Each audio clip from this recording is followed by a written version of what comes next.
Unless something drastic happens, this will be the week Republicans ram through a tax cut that adds more than $1 trillion to federal debt while undermining health care for millions.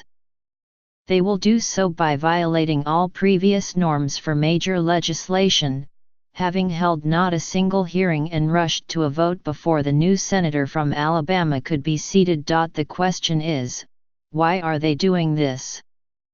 For this bill isn't just a policy crime, it also seems to be a political mistake. It will, however, be good, one way or another, for the bank accounts of quite a few Republican members of Congress. Is that why it will pass? About the politics, normally, politicians willing to add $1 trillion to the debt can hand out enough goodies to make their plans popular, at least for a while.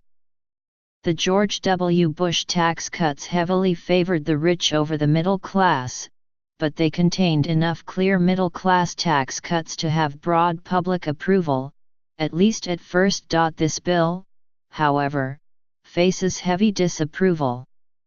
Ordinary voters may not be able to parse all the details, but they have figured out that this bill is a giveaway to corporations and the wealthy that will end up hurting most families. This negative view isn't likely to change. Nevertheless, Republicans have persisted. Why? One answer may be that they really believe that tax cuts will unleash a huge economic boom. There's almost complete consensus among experts that it will do no such thing, but the GOP has been waging war on expertise in all fields. Among the terms reportedly banned by the Centers for Disease Control and Prevention are evidence-based and science-based. So you get people like the Republican congressman who told CNBC's John Harwood that his colleagues told him there are models predicting huge gains. There aren't. That he doesn't know what those models are, but that he trusts his party's line. Another answer may be that Republicans believe that legislative victories put points on the board, helping their electoral prospects, even if the bills are unpopular. Obama officials thought the same thing back in 2009, but they were wrong. Major legislative victories on economic stimulus, health care, and financial reform did nothing to stop disastrous losses in the 2010 midterm elections. The final, and most disturbing, possible explanation for the behavior of Republican legislators is that they're supporting legislation, knowing that it's bad for both the country and their party, because it's good for them personally. Some Republicans have been quite open in saying that they felt compelled to push forward on corporate tax cuts to please their donors. But I'm talking about more than campaign finance, I'm talking about personal payoffs. Raw bribery probably isn't the issue, although insider trading based on close relationships with companies affected by legislation may be a much bigger deal than most realize. But the revolving door is an even bigger deal. When members of Congress leave their positions, voluntarily or not, their next jobs often involve lobbying of some kind.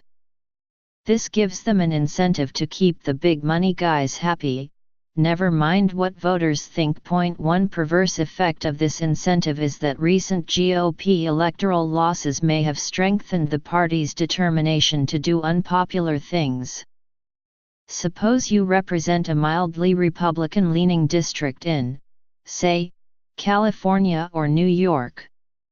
Given what looks like a building Democratic wave, your odds of keeping that seat next year look low. Whatever you do, so it's time to focus on pleasing your future employers on K Street. And when it comes to the Senate, bear in mind that many senators are personally wealthy, meaning that they might be swayed by policies that enhance their personal fortunes.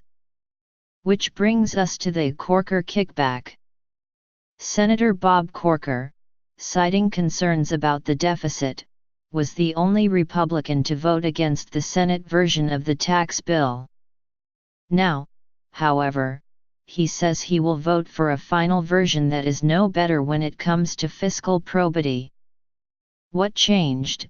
Well, one thing that changed was the insertion of a provision that wasn't in the Senate bill. Real estate companies were added to the list of pass-through businesses whose owners will get sharply lower tax rates. These pass-through provisions are arguably the worst feature of the bill. They will open the tax system to a huge amount of gaming, of exploiting legal loopholes to avoid tax. But one thing they will also do, thanks to that last-minute addition, is give huge tax breaks to elected officials who own a lot of income-producing real estate officials like Donald Trump and, yes, Bob Corker. Corker denies that he had any role in adding that provision. But he has offered no coherent alternative explanation of what changed his mind about voting for a bill that explodes the deficit. We may never know exactly what happened with Corker.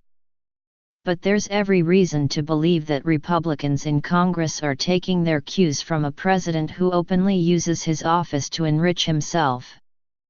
Goodbye, ideology. Hello, corruption.